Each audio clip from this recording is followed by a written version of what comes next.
ते गावाकडे गेले असे खालूनच ते खूप खालून म्हणजे आलेलं होतं आणि ते असं वरती गेलंच नाही. ते असं म्हणजे धावपट्टी आहे त्याच्या खाली लँडिंग करते तिथं जवळपासच फक्त असं क्रॅश झालं, असं ते पलटी झालं, असं त्याचा डायरेक्ट जाग्यावरती स्फोटच झाला. ती खूप मोठा स्फोट झाला. ते आमच्या पाठीमागं त्याचे पाठी सगळे उडून पडले.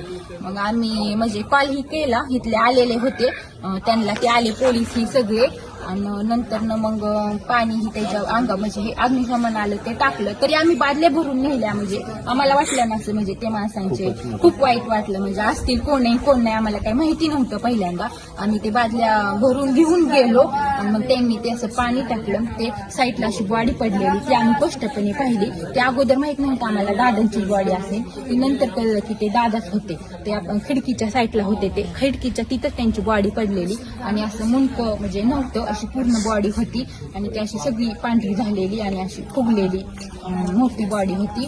नंतर आम्ही त्यांना म्हणजे कापड ब्लँकेट हे गुंडाळायला दिले. गाड्या आल्या आणि मग त्यांना ते आतमध्ये नेले. मग ते म्हणजे असं खूप दुःखद घडलं. आम्हाला एवढं माहिती नव्हतं दादा असतील म्हणून. ते पाहिलं. खूप वाईट घटना घडली.